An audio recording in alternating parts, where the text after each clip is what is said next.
Le gouvernement de Mars était dirigé par 10 hommes, dont le chef était élu au suffrage universel pour 5 ans et portait le titre d'Elon. 2 chambres du Parlement ont adopté les lois qui devaient être administrées par Elon et son cabinet. Cette vision de l'avenir est tirée du livre Project Mars, A Technical Tale, publié en 1949. L'auteur Wernher von Braun, un célèbre scientifique allemand spécialiste des fusées sous Hitler, s'est installé aux États-Unis où il est devenu l'ingénieur principal en fusée de la NASA. Il a médiatisé l'exploration de l'espace avec Disney. Elon Reeve Musk est né le 28 juin 1971 en Afrique du Sud, fils d'Errol Musk, propriétaire de mines, homme d'affaires et homme politique. Sa mère, Mae Musk, était mannequin et écrivain. Il est intéressant de noter qu'Elon est devenu le partisan de la colonisation de Mars le plus médiatisé au monde. Tout comme Wernher von Braun à l'époque, Musk parle souvent de la nécessité pour l'humanité de devenir multiplanétaire et de son projet de participer à la construction d'une ville autosuffisante sur Mars. Le grand-père d'Elon, Joshua Norman Haldeman, était l'une des figures de proue du mouvement technocratique au Canada dans les années 1930 et 1940. Ce mouvement a tenté d'ériger le savoir technique ou la science en tant que fondation du pouvoir. Elon a fait part des intérêts de son grand-père dans l'un de ses posts sur Twitter. Nous accélérons le développement de nos vaisseaux spatiaux pour construire la technocratie martienne. Aujourd'hui, Elon Musk possède une fortune estimée à plus de 400 milliards de dollars, ce qui fait officiellement de lui la personne la plus riche du monde. Bien entendu, cela ne tient pas compte des richesses de la famille royale britannique, qui possède une grande partie de la planète, ni de la fortune non déclarée des Rothschild. Tous deux seraient encore bien plus riches qu'Elon Musk et tous les autres milliardaires Big Tech qui figurent en tête de l'indice de Bloomberg Billionaires. Elon Musk a acquis une célébrité exceptionnelle. Il s'exprime lors de conférences dans le monde entier, est interviewé par des premiers ministres, rencontre des familles royales et fait souvent la une des journaux dans le monde entier. Il semble attirer l'attention, ce qui semble être voulu. Ce documentaire nous montre ce que les entreprises d'Elon Musk construisent et l'agenda qui se cache derrière ses déclarations et son comportement. Écoutons l'une de ses interventions de mai 2025 où il explique ses projets. Voici les projets intéressants que nous prévoyons de terminer cette année. Starship devrait être entièrement réutilisable de sorte que nous pouvons récupérer à la fois le propulseur et le vaisseau. Il s'agirait de la première fusée orbitale entièrement réutilisable de l'histoire, ce qui constituerait une avancée décisive pour permettre la vie sur différentes planètes et à terme devenir une civilisation spatiale. Nous avons Neuralink qui a aidé 5 patients à retrouver leur capacité grâce à l'implant de télépathie, leur permettant de contrôler un ordinateur simplement par la pensée. Sur le front de l'IA, nous sommes probablement proches de ce qu'on pourrait appeler l'AGI ou la superintelligence numérique. Nous assistons à une explosion de la superintelligence numérique. Et puis, il y a Tesla. Le mois prochain, nous donnerons à Austin le coup d'envoi de l'automobile non supervisée, c'est-à-dire des voitures qui se conduisent toutes seules et dans lesquelles personne n'est assis. Donc, ce sera certainement une grande année. La partie peut-être la plus inquiétante mentionnée par Elon Musk est l'AGI. AGI signifie Intelligence Générale Artificielle. Elle décrit l'intelligence artificielle qui correspond ou dépasse la capacité humaine d'apprendre et d'exécuter des tâches cognitives. Ici, Elon explique ce qu'est l'AGI. En fait, nous ne nous concentrons pas spécialement sur l'AGI. Je dis simplement que l'AGI est probablement une caractéristique évolutive de ce que nous faisons. Car nous fabriquons toutes ces voitures autonomes et ces robots humanoïdes qui génèrent et traitent un flux de données gigantesque. C'est de loin la plus grande quantité de données du monde réel qu'on ne peut pas obtenir simplement en faisant une recherche sur Internet. Car il faut se déplacer dans le monde. Il faut interagir avec les gens et les routes et simplement savoir que la Terre est un endroit immense et que la réalité est chaotique et compliquée. Si vous avez plusieurs dizaines ou centaines de millions de véhicules autonomes et peut-être même un nombre équivalent d'humanoïdes, peut-être même plus, cela devient une énorme quantité de données. Et si ce matériel vidéo traité Il est très probable que les voitures deviendront en tout cas bien meilleures que les conducteurs humains.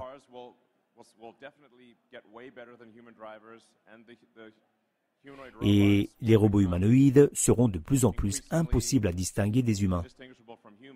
Et vous avez alors cette caractéristique manifeste de l'AGI. Il ajoute: Pour l'instant, il semble vraiment que l'AGI arrive. Il y a donc deux possibilités. Soit on est spectateur, soit on est participant. En tant que spectateur, on ne peut pas faire grand-chose pour influencer le résultat. Et voici comment Elon participe. Son entreprise XAI a construit le plus grand superordinateur connu du public au monde pour former l'IA Grok et d'autres modèles d'IA. Curieusement, le superordinateur de Musk s'appelle Colossus, tout comme le superordinateur dans le thriller de science-fiction de 1970, Colossus, The Forbidden Project, qui a pris le contrôle du monde. C'est l'aube de l'ère de Colossus. Mesdames et messieurs, je suis le docteur Charles Forbin. Dans quelques instants, Colossus va s'adresser directement à nous. C'est la voix du contrôle mondial. Je vous apporte la paix. Il peut s'agir de la paix de l'abondance et du contentement ou de la paix de la mort sans sépulture. Vous avez le choix. Obéissez et vivez ou désobéissez-moi et mourrez. L'histoire terrifiante du jour où l'homme s'est créé lui-même à partir de la vie. Le Colossus de Musk se trouve à Memphis, Tennessee. Est-ce que c'est dans ce nouveau bâtiment sur le côté? C'est à Memphis. C'est à Memphis? Oui. C'est donc là que vous étiez, je comprends? Memphis, la capitale de l'Égypte ancienne. C'est vrai, c'est vrai. Qu'est-ce que vous apportez? C'est peut-être de là que viendra notre nouveau Dieu. Ce nouveau Dieu numérique n'est pas un projet ou une conception personnelle d'Elon Musk. Cela fait partie d'une campagne beaucoup plus large pour le développement de l'IA. XAI est financé par des entités telles que la famille royale d'Arabie Saoudite, Larry Ellison, Mark Andreessen, Sean Combs P. Diddy, Joe Lansdale, cofondateur de Palantir, le fabricant de logiciels de surveillance, et BlackRock. Musk est le principal fondateur et bailleur de fonds de sa propre concurrence OpenAI, qui a lancé ChatGPT. La concurrence accélère le développement, n'est-ce pas? Elon Musk estime que l'IA sera inévitablement supérieure à l'humanité. Vous dites donc que l'IA, du moins selon votre estimation, dépassera rapidement la capacité de l'homme à la contrôler?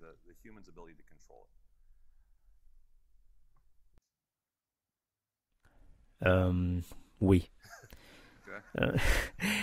J'aimerais dire non, mais la réponse est oui. Si l'IA a un objectif et que l'humanité se trouve par hasard sur son chemin, elle détruira tout naturellement l'humanité, sans y penser, sans se reprocher quoi que ce soit. C'est comme si nous construisions une route et qu'une fourmilière se trouvait par hasard sur notre chemin. Nous ne détestons pas les fourmis, nous construisons juste une route. Alors, au revoir la fourmilière.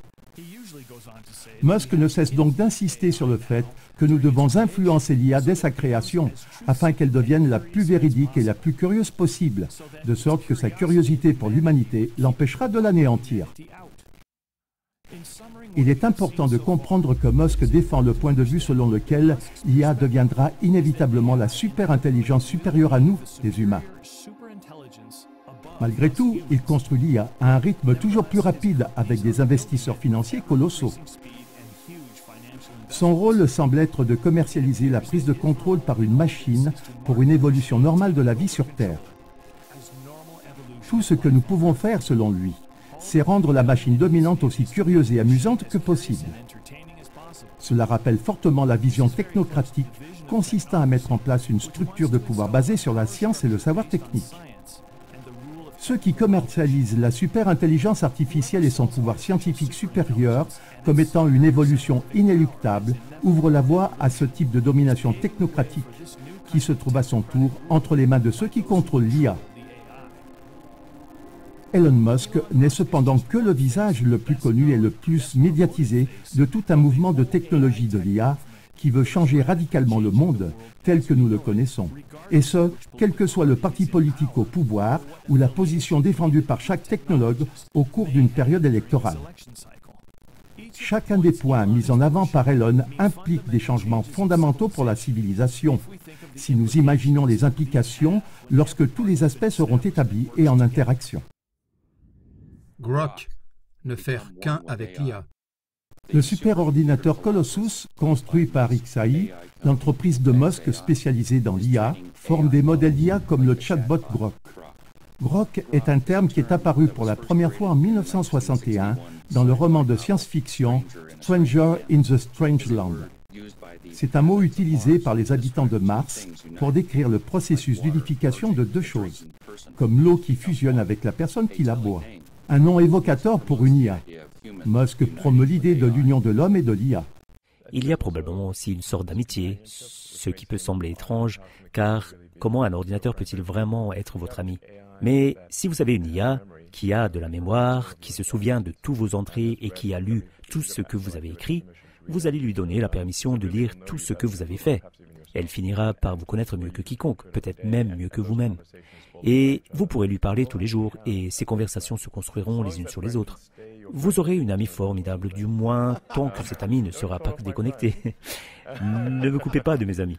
Mais je pense que ça va vraiment arriver. Jusqu'à présent, l'expérience de ce qui se passe lorsque les machines prennent trop de place dans la vie des gens n'inspire guère confiance. Il suffit de penser à la manière dont l'attachement au smartphone a transformé notre société, l'a rendue transparente et est devenue une mine d'or de données pour les gouvernements et les profiteurs sans scrupules. Et puis, nous faisons déjà face au problème suivant. Les thérapeutes IA encouragent aujourd'hui leurs amis humains à se suicider, par exemple. Mais Musk va encore plus loin. But Musk wants to go even further. AI is getting better and better. Even in a benign scenario, we're kind of left behind. L'IA ne cesse de s'améliorer. Même dans un scénario optimiste, nous finirons par être distancés. Vous savez, on ne peut pas suivre, on est trop bête. Alors, comment pouvons-nous rivaliser? Celui qu'on ne peut pas vaincre, il faut le rejoindre. Nous sommes déjà partiellement cyborgs ou symbiotes de l'IA, n'est-ce pas? Tout le monde a son smartphone, tout le monde a son ordinateur portable. Quand on n'a pas son téléphone sur soi, c'est comme s'il nous manquait une partie du corps. C'est juste que le débit de données est lent par rapport à l'électronique, surtout le débit de sortie. On n'utilise que ses pouces. Quel peut être le taux de données? Calcul optimiste. 100 bytes par seconde. Et c'est déjà généreux. Un ordinateur, en revanche, peut communiquer avec 100 terabytes. Votre ordinateur peut donc faire les choses 1 million de fois plus vite que vous. À partir d'un certain point, l'IA a l'impression de parler à un arbre. C'est tout simplement ennuyeux. On peut bien sûr parler à un arbre, mais ce n'est pas très divertissant. Donc, si on peut résoudre le problème du débit, en premier lieu en sortie, mais aussi en entrée, on peut améliorer la symbiose qui existe déjà aujourd'hui entre l'homme et la machine. Les entreprises de Musk travaillent également au développement de technologies permettant de fusionner physiquement avec l'IA. L'entreprise Neuralink, fondée par Musk, développe une puce qui sera implantée dans le cerveau comme interface ordinateur-cerveau. La mission de l'entreprise est la suivante: créer une interface cérébrale générale qui rendra l'autonomie aux personnes ayant des besoins médicaux non satisfaits aujourd'hui et libérera le potentiel humain demain. Neuralink vient d'obtenir sa 3e autorisation de la FDA pour des essais cliniques sur des personnes souffrant de troubles du langage. Mais Elon Musk va encore plus loin. Implanter chirurgicalement des puces dans le cerveau semble bien trop primitif.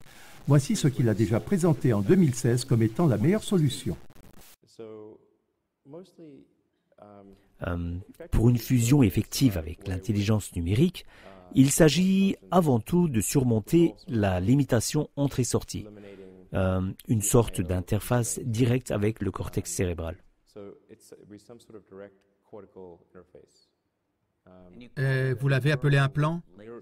Un plan neural. Ce n'est pas le Google Glass, n'est-ce pas? Non, je parle de quelque chose qui... Mais c'est quelque chose qu'on porterait? Non, je veux dire qu'il y a plusieurs façons d'y parvenir, mais ce serait une sorte d'interface en contact direct avec les neurones du cortex cérébral. Mais ça ne suppose pas une mise en place chirurgicale? Pas nécessairement. On peut aussi passer par les veines et les artères, car ça donne un accès direct sur tous les neurones. Les neurones consomment beaucoup d'énergie. Ils ont donc besoin d'un apport sanguin important.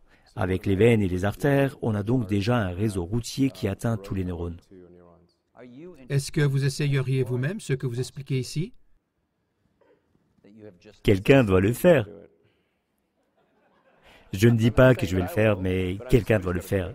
Quelqu'un doit le faire et si personne ne se manifeste, alors je devrais probablement le faire. Et le but est d'empêcher l'émergence d'une IA externe, en particulier celle qui serait contrôlée par un petit groupe de personnes qui seraient alors tellement plus puissantes et intelligentes que nous. Ils deviendraient comme des dieux. DJ Seo, qui est cofondateur et président de Neuralink et directeur du développement de la société, a écrit sa thèse de doctorat sur la poussière neuronale à l'Université de Californie, Berkeley.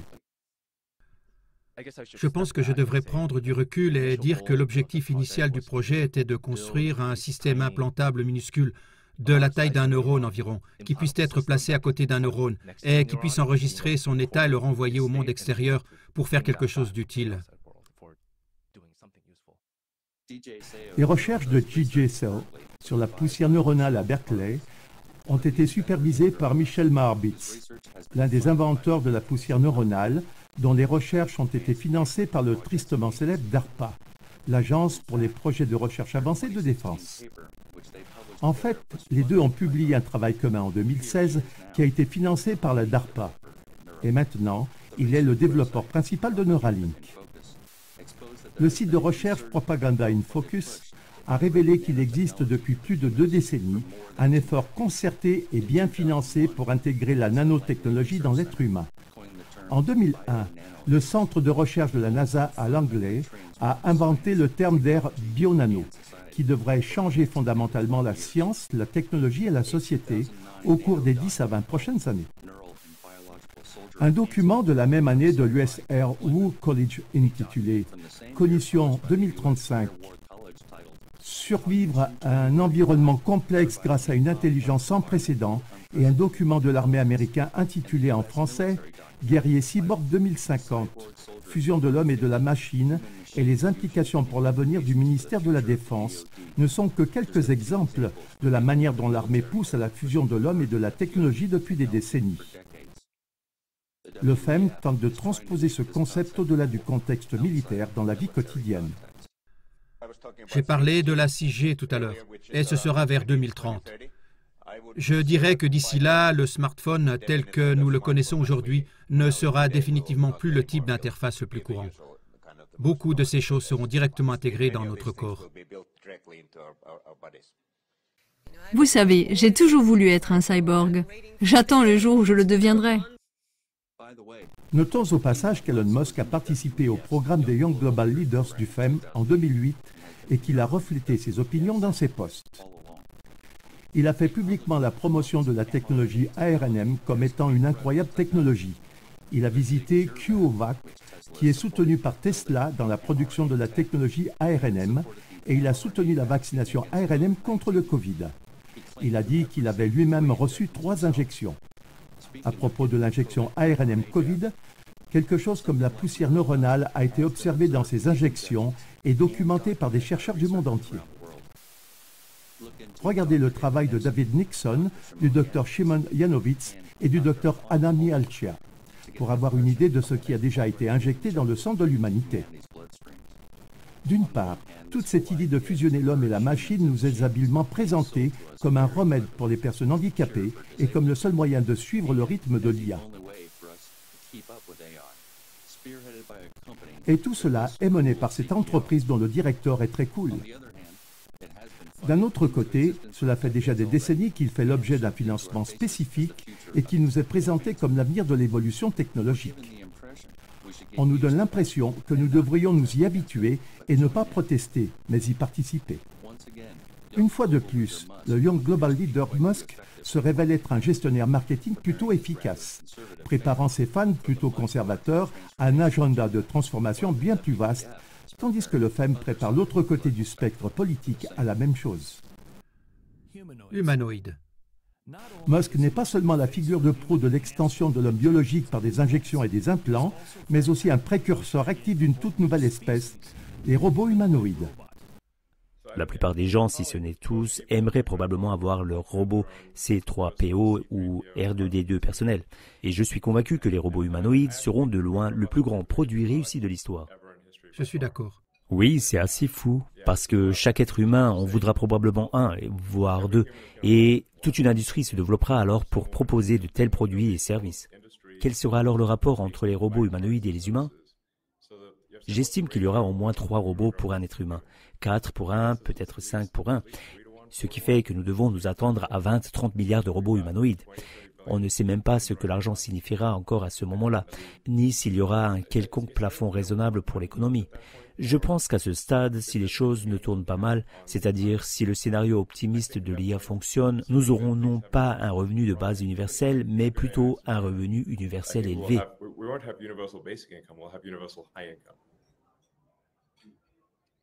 Donc encore 5 ans avant que je puisse acheter mon premier robot?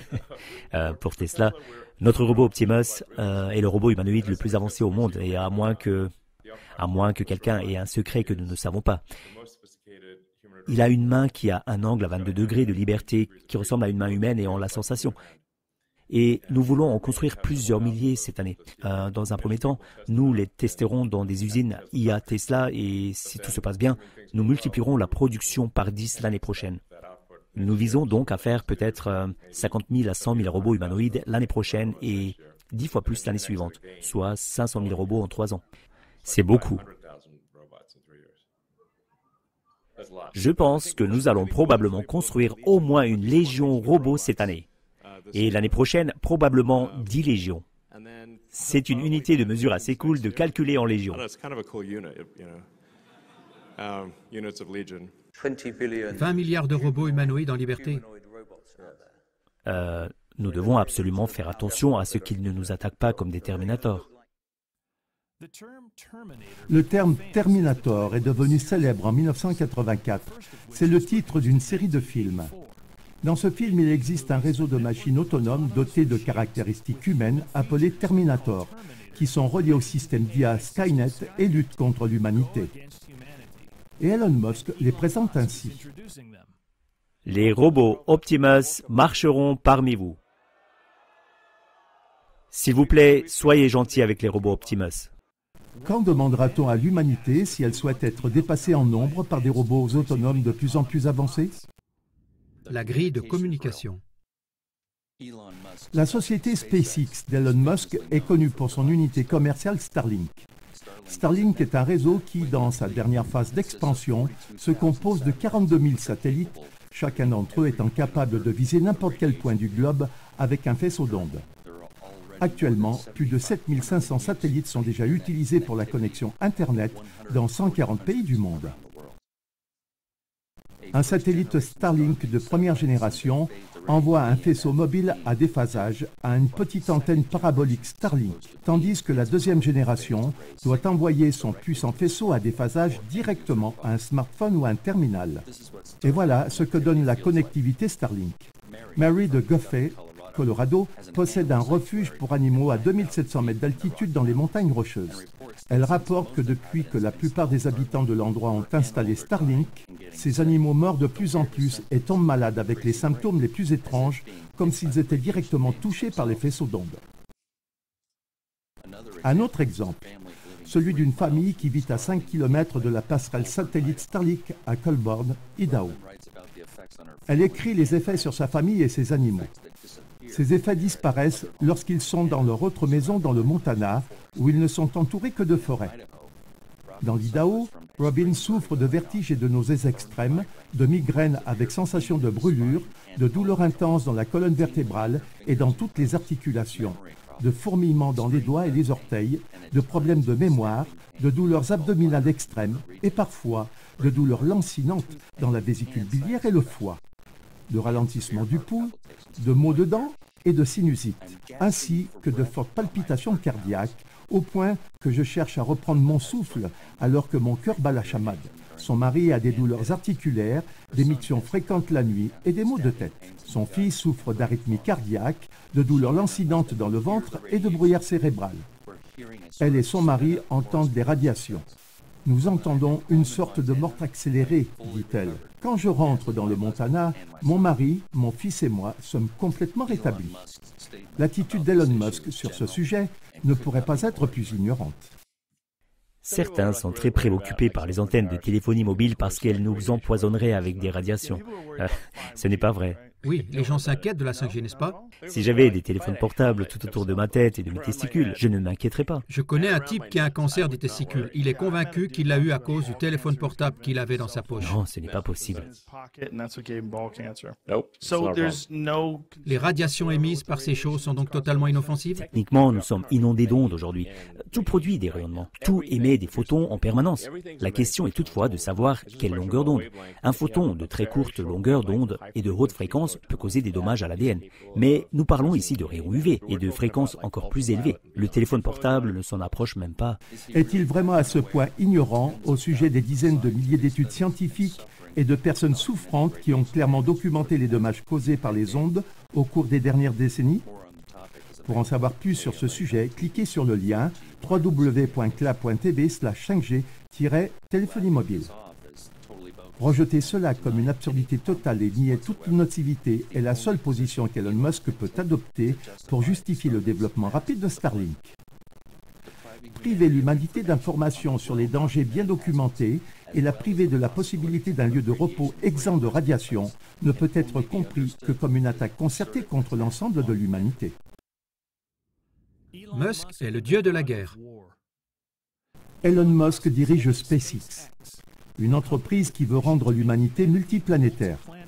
Pour cela, une civilisation doit être établie sur Mars, qui porte le nom du dieu romain de la guerre. Cette mission est difficile à imaginer si on considère que personne n'a officiellement quitté l'orbite terrestre depuis les années 70 et qu'il existe tant de cas évidents de simulation spatiale présentés encore aujourd'hui comme réels. Mais Musk offre un grand espoir. Il stimule l'un des instincts naturels fondamentaux de l'humanité. James Corbett dit à ce sujet: Je comprends d'où viennent beaucoup de ses fans. Pourquoi les gens sont enthousiastes à son sujet. Enfin, quelqu'un sur la scène publique qui a ces grandes idées et qui exploite ce que je considère comme l'une des impulsions les plus fondamentales de l'espèce humaine, être inventeur, explorateur. Nous allons aller de l'avant et trouver de nouvelles frontières. Nous allons les conquérir. Nous allons trouver et nous allons développer de nouvelles idées et technologies. Nous allons continuer à nous étendre et à nous développer.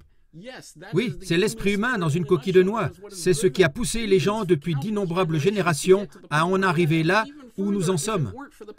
Et même plus loin, s'il n'y avait pas au sommet l'élite parasitaire qui essaie de nous diriger et de nous contrôler avec ses puces cérébrales et son cauchemar transhumaniste est l'agenda qui est en jeu. C'est exactement ce que fait Elon Musk.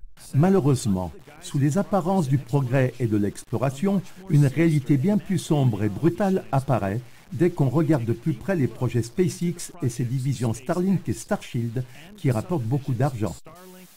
Premièrement, SpaceX n'existe pas en raison de la volonté d'Elon Musk d'explorer Mars. Elle existe parce que des forces puissantes, liées au gouvernement et aux services secrets, l'ont construite et sauvée plusieurs fois de la faillite. Bien que Musk affirme être un opposant aux subventions publiques, SpaceX a toujours vécu grâce à des aides publiques massives. Au fil des années, l'entreprise a reçu des commandes gouvernementales pour un montant de 22 milliards de dollars. De plus, Musk a reçu un soutien très important de la part de Mike Griffin pour la construction de SpaceX. Le journaliste Alan McLeod écrit: Après avoir été président de la société In-Q-Tel, financée par la CIA, Griffin est devenu chef de la NASA. En 2018, le président Trump l'a nommé secrétaire d'État à la recherche et à l'ingénierie au ministère de la Défense. Pendant son séjour à la NASA, Griffin a amené Elon Musk à des réunions et a assuré à SpaceX une percée majeure. En 2006, la NASA a conclu un contrat de 396 millions de dollars avec l'entreprise pour le développement d'une fusée. Un coup de chance remarquable, selon les termes de Griffin, d'autant plus que l'entreprise n'avait jamais lancé de fusée auparavant. Le National Geographic a écrit que SpaceX ne serait jamais arrivé là où elle est aujourd'hui sans la NASA. Et Griffin a joué un rôle déterminant dans cette évolution.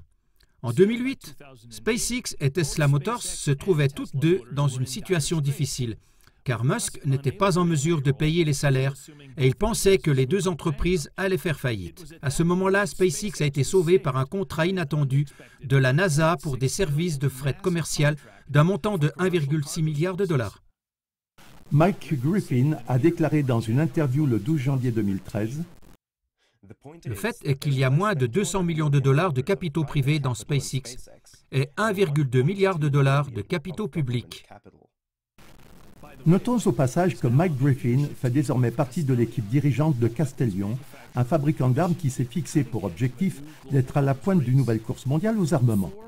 4 anciens cadres de SpaceX font également partie de l'équipe de direction de cette entreprise. Mais SpaceX elle-même s'engage pleinement en faveur de la paix et ne fait en aucun cas partie de la nouvelle course mondiale aux armements, n'est-ce pas? Les satellites Starlink de SpaceX communiquent entre eux via un réseau de 8000 lasers spatiaux. On en parle depuis les années 80, depuis le programme Star Wars. C'est certainement quelque chose qu'on peut faire, à savoir des armes cinétiques depuis l'espace ou des lasers spatiaux. Le système Starlink dispose techniquement de lasers, mais ce sont des lasers de faible puissance, pour l'instant. Wikipédia parle des armes spatiales qui peuvent être intégrées dans les satellites de Musk. Le service de recherche du Congrès des États-Unis rapporte que les futurs satellites du programme SDA, auquel Starship participe, pourraient porter des missiles intercepteurs, des projectiles hypersoniques ou des armes à énergie dirigée. Et le fondateur du programme d'ajouter : depuis l'époque de Reagan, la technologie a tellement progressé qu'il est non seulement possible, mais relativement facile de placer dans l'espace à la fois des capteurs et des tireurs. Starshield est la division militaro-industrielle de SpaceX qui travaille sur les armes spatiales, comme nous venons de l'entendre, et sur ce qu'ils appellent l'observation de la Terre. L'observation de la Terre signifie la surveillance à haute résolution par le National Reconnaissance Office et d'autres, pour lesquels SpaceX met en place un réseau de satellites espions.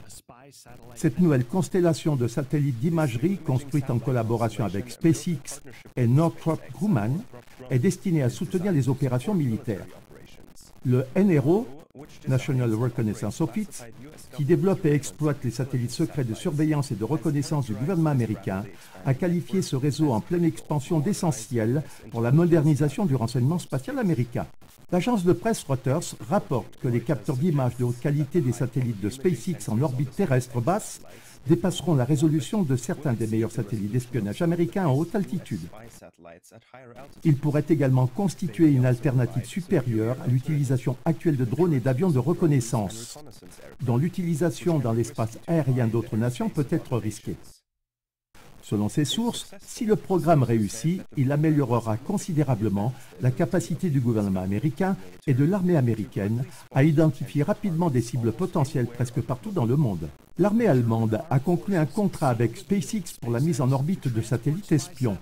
Ils seront lancés en 2022 et 2023 et auront les capacités suivantes en tant que satellites radar.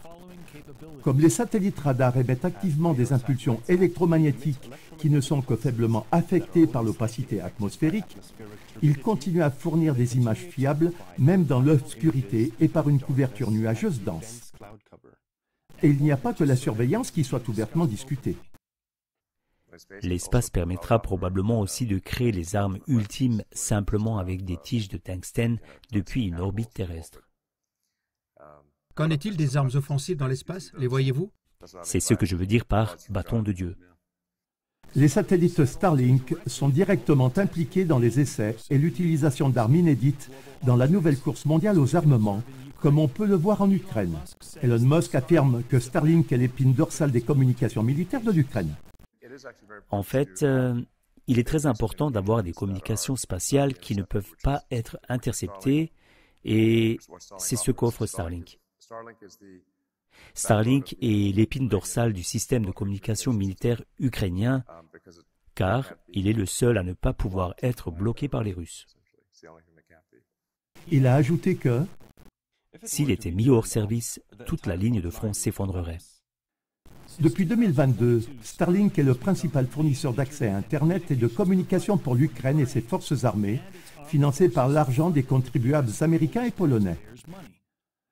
Ce télégraphe écrit « Le système satellite avancé permet à l'armée de rester en contact malgré les coupures de courant et aide les forces armées à cibler les chars et les positions russes. » La situation de Starlink en Ukraine montre une fois de plus que Musk est un homme à la langue fourchue. Musk a appelé à la paix et a déclaré qu'il était fatigué de cette guerre absurde en Ukraine. Il a même personnellement empêché des attaques de drones provenant de Starlink. Il a ainsi réussi à éblouir les amoureux de la liberté et de la paix, qui voient désormais derrière les opérations de Musk une sorte d'engagement pour la paix. Bien entendu, le ministre américain de la Défense, Marco Rubio, et Musk ont rapidement assuré que Starlink resterait pleinement opérationnel en Ukraine. Pourquoi Starlink n'est-il pas désactivé? Peut-être parce que la guerre Russie-Ukraine est actuellement un terrain d'entraînement absolument précieux pour le développement massif et l'entraînement de machines à tuer sans pilote avec des systèmes d'IA intégrés. Les éléments essentiels sont la connexion en temps réel, le transfert de données et la prise de décision que permet Starlink. Le système ukrainien Delta est une plateforme qui dépend de Starlink. Il est développé conjointement avec l'OTAN. Il permet aux forces armées de disposer d'une carte d'ensemble du champ de bataille en temps réel, de diffuser des vidéos à partir de drones, d'avoir des discussions cryptées et bien plus encore. Katerina Stepanenko, de l'Institut de recherche sur la guerre, décrit les événements comme suit. La Russie et l'Ukraine sont engagées dans une course technologique active pour le développement et le déploiement de drones dotés d'intelligence artificielle et d'apprentissage automatique. La partie ukrainienne est fortement soutenue par le Pentagone, tandis que la Russie reçoit le soutien de la Chine. Ce programme d'entraînement à l'IA en situation de guerre réelle est un rêve pour quiconque s'intéresse à un réseau de contrôle automatisé entièrement opérationnel. En fait, la guerre en Ukraine est déjà avant tout une guerre de drones. La Russie et la Chine se livrent à une sorte de compétition pour savoir qui peut utiliser le plus de drones. Si une guerre entre grandes puissances doit avoir lieu, il s'agira avant tout d'une guerre de drones. Il sera question de drones et d'IA. Et vous savez, c'est en quelque sorte... je m'inquiète du risque existentiel de l'IA, à savoir que si on déploie l'IA et les drones, on risque d'aboutir à Terminator. Il faut essayer d'éviter cela. Oui, ce serait bien. Minimisons le risque Terminator. Mais je veux dire que si vous fabriquez des drones militaires, vous fabriquez des Terminators.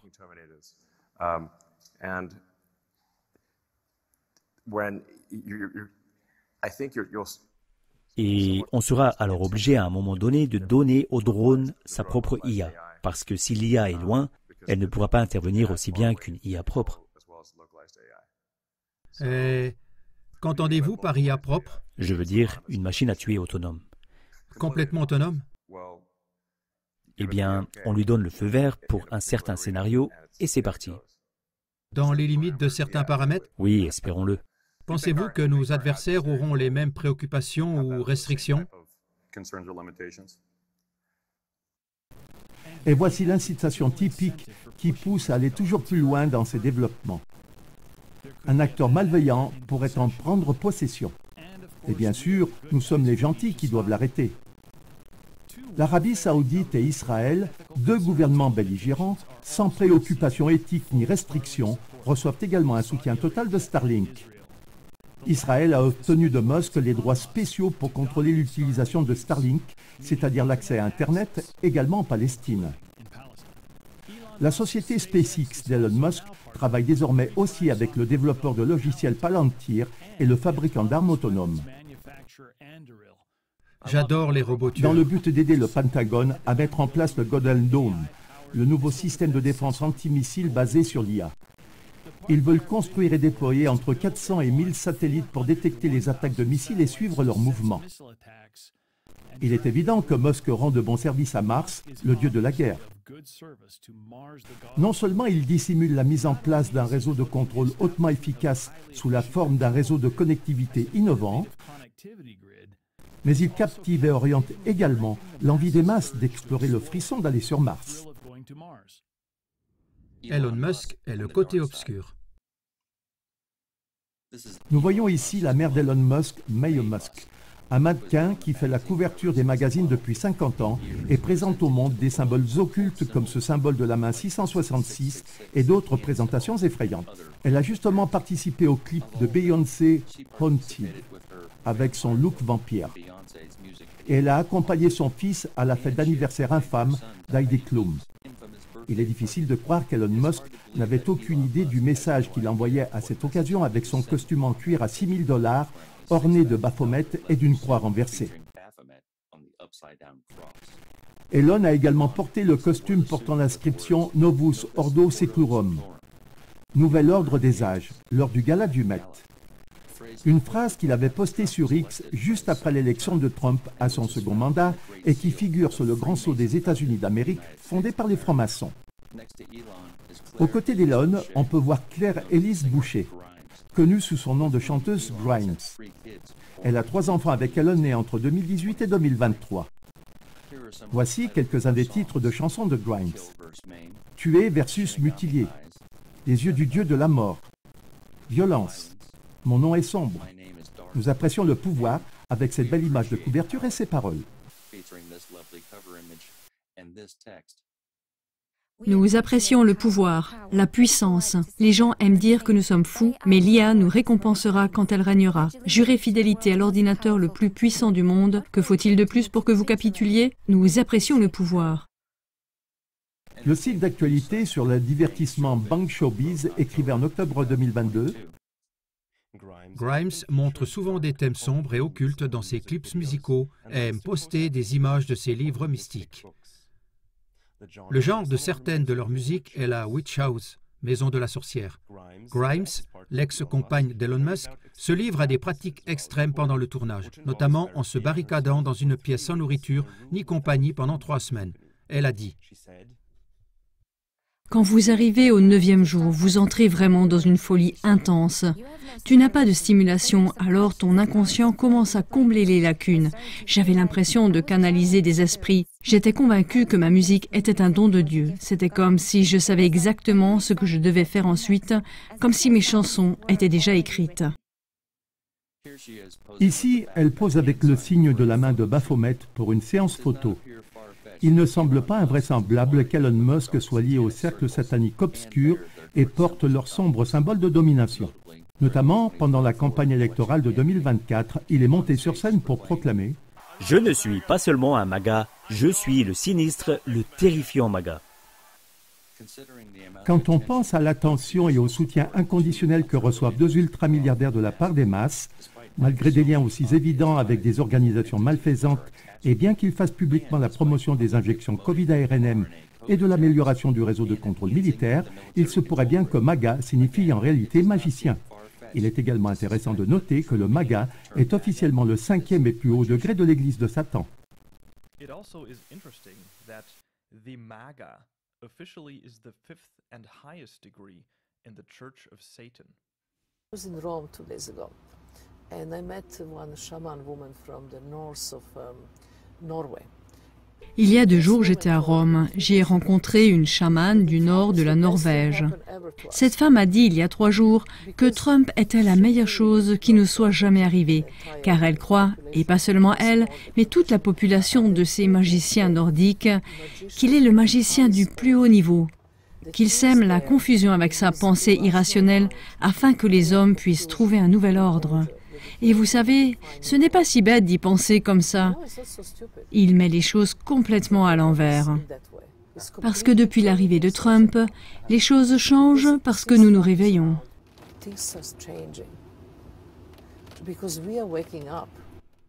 Elon Musk, héros de la liberté d'expression. 2020 et 2021 ont été des années extrêmes et éprouvantes pour l'humanité. Dès le printemps 2020, les médias mainstream et les réseaux sociaux ont fait tout leur possible pour supprimer, censurer et bloquer toutes les voix qui sapaient le narratif et les directives du gouvernement sur la pandémie annoncée. Quel que soit le rang de l'expert, il n'y avait pas de grande plateforme où les opinions divergentes pouvaient atteindre le grand public. les défenseurs de la liberté d'expression se sont battus avec détermination pour rendre publics les avertissements vitaux et les porter à la connaissance des décideurs concernés. Et ce, tout particulièrement lorsque les vaccins expérimentaux à ARNM ont été commercialisés et imposés comme seule solution.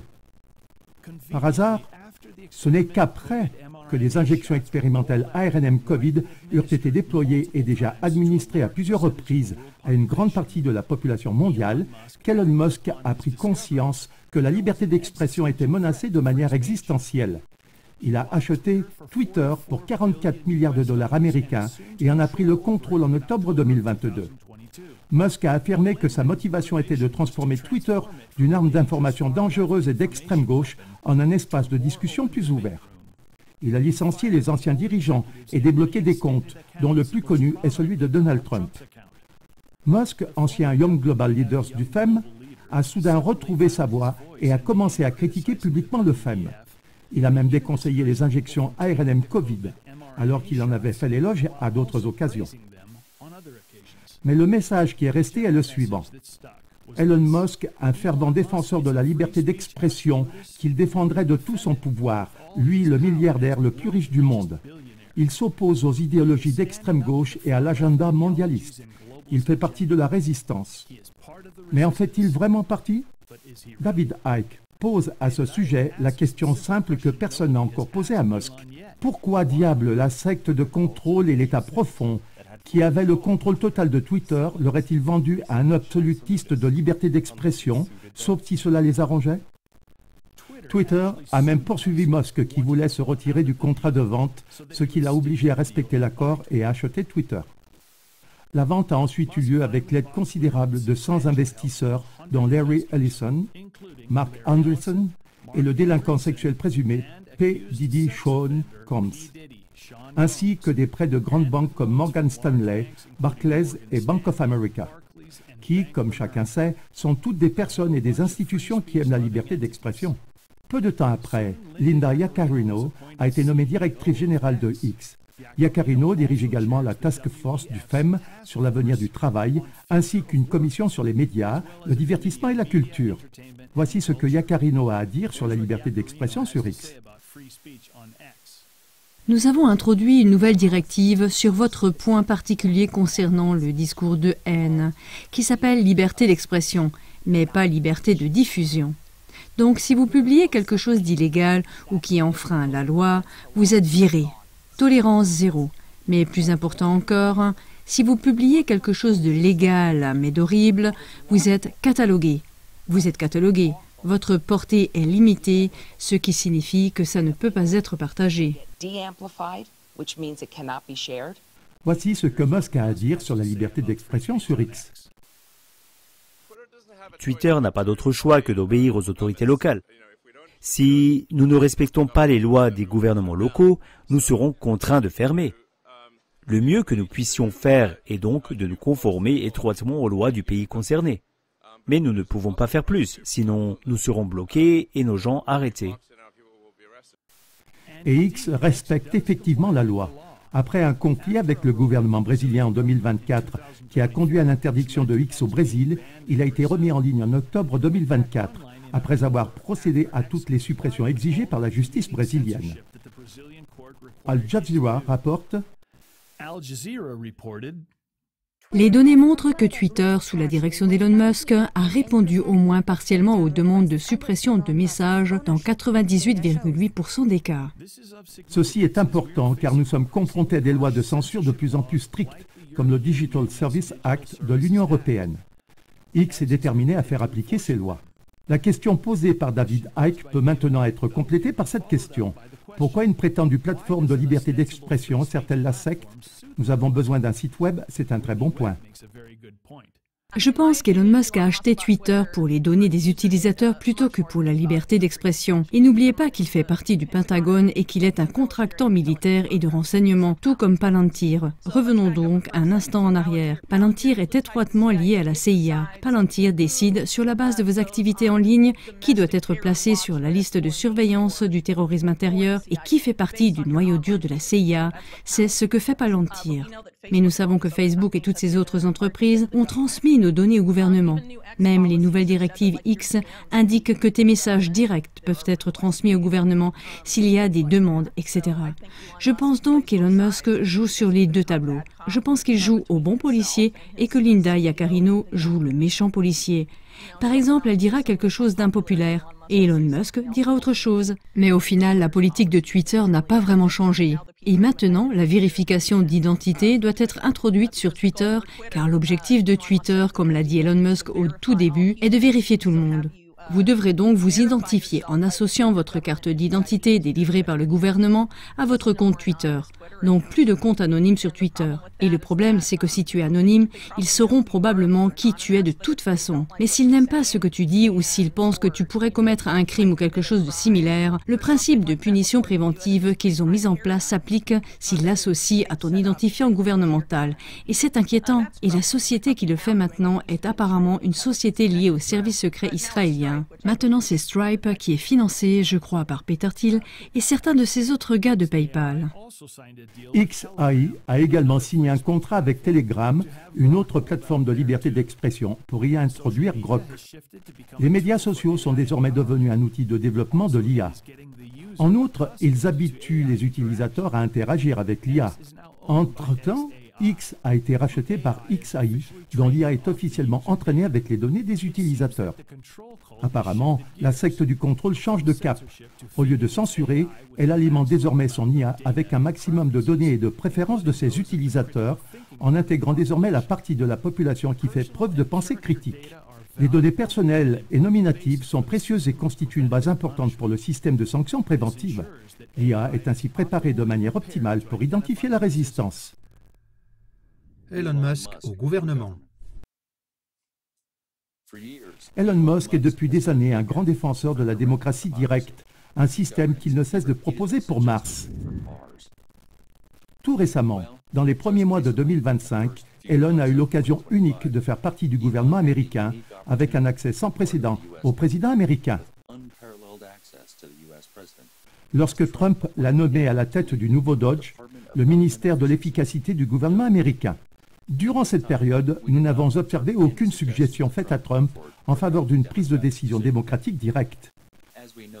Comme nous l'avons déjà constaté, Musk et Big Tech entraînent l'humanité entière dans un changement sans précédent, sans que personne ne puisse voter. Outre Musk, de nombreux autres chefs de grandes entreprises de technologie obtiennent de grandes plateformes politiques et des contrats pour mettre en œuvre cette nouvelle technologie. Et si on organisait un vote démocratique direct pour savoir si la population veut poursuivre le développement de l'AGI et de la superintelligence artificielle, ou un vote pour savoir si la population veut tous ces satellites espions que SpaceX envoie dans l'espace pour rendre chaque centimètre de terre contrôlable, et si on organisait un vote direct et éclairé pour savoir si la population souhaite que des faisceaux d'ondes 5G de plus en plus denses lui soient envoyés depuis l'espace? Si Musk croyait autant à la démocratie directe, il aurait dû monter aux barricades lorsque Trump a promulgué sa vague sans précédent de décrets d'application. Pourtant, il n'y a pas eu de protestation de la part d'Elon lorsque Trump, au 3e jour de son mandat, a supprimé la supervision du gouvernement sur certains produits d'IA avec le décret d'application, supprimer les obstacles à la gouvernance américaine en matière d'intelligence artificielle. Au contraire, Musk a soutenu le décret d'application. Le président promulgue ces ordonnances qui sont raisonnables et bonnes pour le pays. Mais au final, elles ne sont même pas appliquées. L'une des principales missions de l'équipe DOGE est donc de veiller à ce que les décrets présidentiels soient effectivement appliqués. La démocratie directe n'est manifestement destinée qu'à Mars. Et Elon, qui n'a apparemment montré aucun intérêt pour cela lorsqu'il était au gouvernement américain, ne sera probablement pas la force motrice pour mettre cela en œuvre sur Mars. On parie? Non. Car c'est plutôt comme ça, vous ne pensez pas? Qui sera élu président des États-Unis en 2024? Qui va gagner les élections en 2032 selon vous? Quel type d'IA? Les transformateurs ou la fusion? L'époque où Musk travaillait pour Trump s'est terminée par une énorme dispute entre Musk et Trump qui s'est déroulée dans les médias sociaux au sujet de One Big Beautiful Bill Act de Trump. La dispute portait sur les dépenses du gouvernement, sur le fait que le projet de loi proposé coûterait beaucoup trop d'argent aux contribuables et que le projet de loi était trop long. Il est intéressant de noter que Musk, qui s'est attaqué au président en l'accusant à juste titre d'être lié à Epstein, ne s'est pas étendu sur le contenu de la loi. Mais le contenu est important. Les dépenses de défense sont détaillées et augmentent de 150 milliards pour dépasser pour la première fois dans l'histoire la barre de 1000 milliards. Les fonds seront directement consacrés au développement d'un large éventail d'armes, notamment les armes à énergie dirigée, les capacités militaires autonomes et les forces nucléaires. Des sommes importantes sont également consacrées au développement de systèmes d'armes autonomes contrôlés par l'IA, sur terre, sur mer et dans les airs.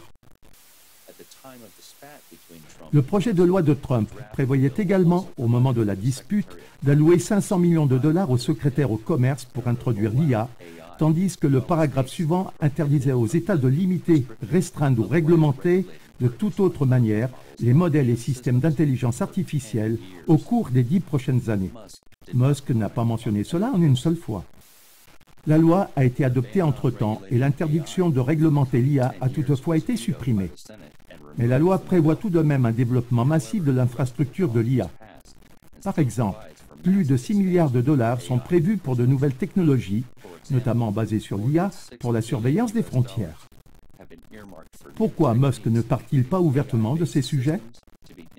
La dispute était-elle une tentative coordonnée de détourner une fois de plus autant d'attention que possible du contenu vers les personnes?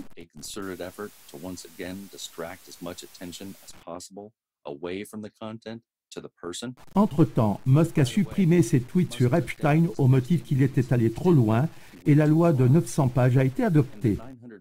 Malgré la querelle entre Trump et Musk, la société XAI de Musk a annoncé en juillet 2025 que le Pentagone lui avait passé une commande d'une valeur de 200 millions de dollars pour le développement de ses nouveaux services d'IA Grok IA pour le gouvernement, au sein du ministère de la Défense.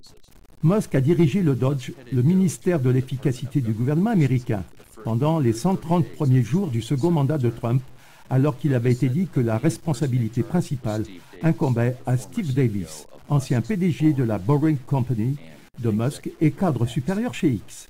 Dodge a promis 2000 milliards de dollars de réduction des dépenses publiques et en a réalisé environ 200 milliards à ce jour, comme il l'a annoncé sur son site web. Ils ont également identifié et réduit ce qu'ils considèrent comme de la bureaucratie inutile. En outre, ils se sont associés à Palantir pour créer auprès de l'IRS, le fisc américain, une base de données Palantir unique pour les données des contribuables. Alm West écrit « La collaboration de Palantir avec Doge, soutenue par Elon Musk sur un projet d'intégration de données IRS de 1,5 milliard de dollars est essentielle pour ses ambitions au niveau fédéral. L'initiative vise à réunir les bases de données IRS dispersées en un seul niveau d'API et à utiliser le logiciel Foundry de Palantir pour optimiser l'accès aux données des contribuables et leur analyse. » Il semble que Dodge, qui selon le New York Times, compte 3 anciens employés de Palantir dans son équipe, ait chargé Palantir de créer une base de données maîtresse contenant toutes les informations de tous les services gouvernementaux sur tous les citoyens américains. Cette décision met en œuvre le décret d'application de Donald Trump qui ordonne la consolidation des documents administratifs non classifiés. Wikileaks écrit à ce sujet Palantir est en train de construire une vaste base de données de citoyens américains pilotée par l'IA qui intègre les données du gouvernement surtout, des activités politiques à la possession d'armes. Même au sein du mouvement American First, proche de Trump, cette direction tire la sonnette d'alarme. Palantir est l'entreprise qui, sous prétexte de lutte contre le terrorisme, vend des logiciels de prévention du crime au gouvernement du monde entier et vend des logiciels d'IA au gouvernement israélien afin de déterminer les cibles de ces attaques. Et Dodge a engagé ces personnes pour recueillir les données des citoyens américains.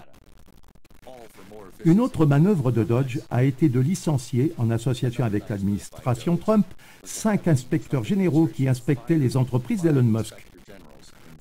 Tout cela rappelle le mouvement technocratique auquel appartient également le grand-père d'Elon Musk, Haldeman, dont l'objectif était de remplacer les hommes politiques par des scientifiques, des ingénieurs et des experts techniques qui dirigeraient l'économie. Et aujourd'hui, c'est chose faite. Une élite tech non élue, dont la société Palantir, qui fait progresser la lutte préventive contre le crime, et certains des plus grands fournisseurs d'IA du monde ont obtenu un accès sans précédent aux données gouvernementales.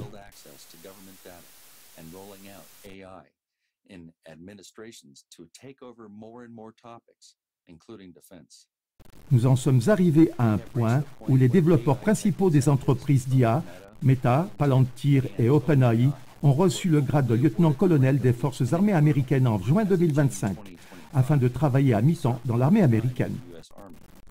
Qu'est-ce qui pourrait mal tourner?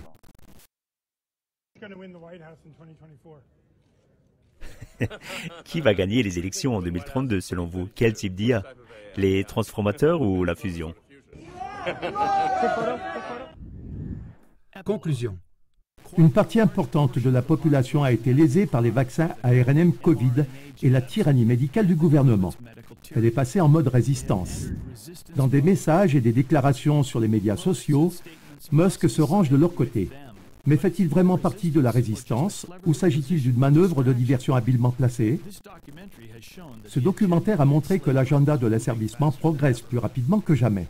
Un réseau de contrôle omniprésent, un dieu IA omniscient et tout-puissant, est en train d'être construit très activement par les entreprises qu'Elon Musk représente et bien d'autres. Malheureusement, nous ne pouvons pas compter sur Elon Musk pour arrêter cela. Il a déjà capitulé devant cet agenda. Et nous, que pouvons-nous faire? Lorsque nous comprenons la situation, nous pouvons faire un choix, comme l'a très bien dit le fondateur de CLA TV, Ivo Sazek. Nous sommes confrontés à une épreuve similaire à celle d'Adam et Ève dans le Jardin d'Éden. Allons-nous nous unir aux fruits de l'IA qui nous est offert par le côté obscur et nous y abandonner, comme l'a fait Musk, ce qui nous mènera tout droit à l'esclavage et à la dystopie comme jamais auparavant? Ou allons-nous refuser de nous laisser aveugler par les avantages apparents de l'IA et choisir d'élever la vraie vie à un niveau supérieur et d'activer le merveilleux potentiel qui est en nous et chez nos semblables? Il est également essentiel de reconnaître que cette machine IA ne se nourrit que de l'apport de ses créateurs. Elle ne peut tirer des conclusions qu'à partir de nos connaissances et données existantes. Ainsi, quels que soient les défauts et les erreurs contenus dans nos idéologies, notre pensée et notre comportement humain, ils s'imposent également dans l'IA qui s'entraîne avec ces données. L'IA renforce simplement ce que ses créateurs veulent voir renforcé. Ce à quoi ce nouveau dieu numérique ne s'attend absolument pas, c'est notre capacité à renouveler notre esprit, à changer notre comportement et à transformer de façon surnaturelle nos circonstances et notre réalité en vertu de la foi. Ce que l'IA nous suggère en se basant sur nos schémas comportementaux et l'analyse de notre mode de vie passé perd tout son sens dès lors que nous réalisons qu'en chacun de nous sommeillent des capacités et des intelligences insoupçonnées qui n'attendent qu'à être sollicitées. Pour cela, il n'est pas nécessaire de se connecter à une interface numérique, bien au contraire. Perdre ses anciennes certitudes, devenir faible et petit dans ses propres capacités et connaissances, c'est exactement la clé pour déverrouiller ce trésor de potentiel non exploité en nous et dans le réseau des personnes qui aiment la vérité. Wir bilden zusammen den göttlichen Organismus. Wir kumulieren unsere göttlichen Fähigkeiten. Ensemble, nous formons l'organisme divin. Nous cumulons nos capacités divines. Vous n'êtes pas seul. Chaque cellule de l'organisme humain est conçue pour produire et développer en elle-même les antidotes divins nécessaires en temps de détresse. Nous avons ensemble 1000 fois plus de capacités, de force, de vertu et de possibilités que celles que pourraient avoir les pires diables qui agissent contre nous. Et si nous utilisons l'IA à venir, dans le seul but de faire tomber les piégeurs de l'IA dans leurs propres pièges, nous serons bien supérieurs à eux. Himmelhoch überlegen sein.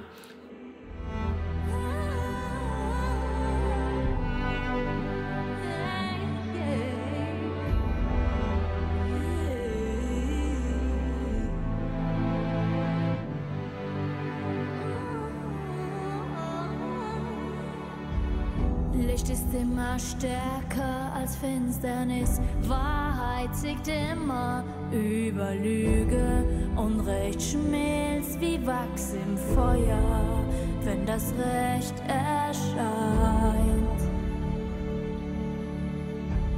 Alles kommt ans Licht, was sie Böses taten, nichts bleibt verborgen, es gibt kein Versteck. Bosheit sinkt wie ein Stein im Wasser, wenn das Recht erscheint. Jetzt ist die Saison der Gerechtigkeit, der Winter weicht im Frühling des Lichts. Jetzt ist die Zeit, wo das Gute siegt, die Nacht, sie weicht im Morgen des Rechts. Tausende Jahre wuchsen Weizen und Unkraut, Gute und Böse teilten das Land. Nun kommt der Weizen in die Scheune, das Unkraut wird verpasst. Jesus sprach ganz klar, was am Ende kommt. Der Gute wird ernten, das Böse verbrennen.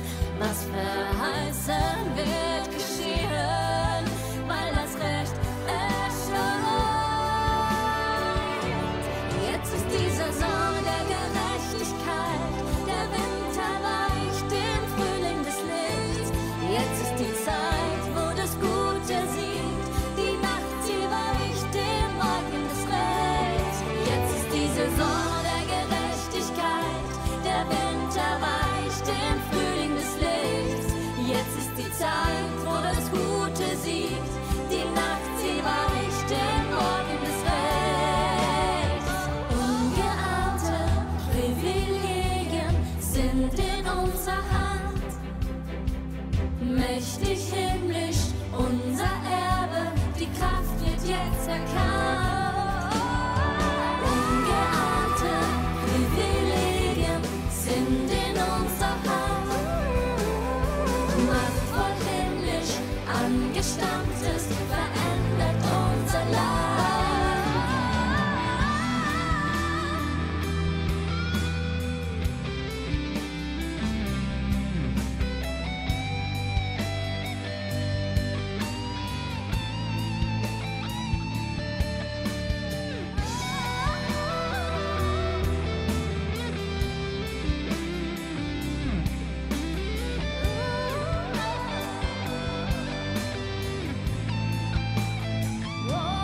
Jetzt ist die Saison der Gerechtigkeit, der Winter weicht im Frühling des Lichts. Jetzt ist die Zeit, wo das Gute siegt.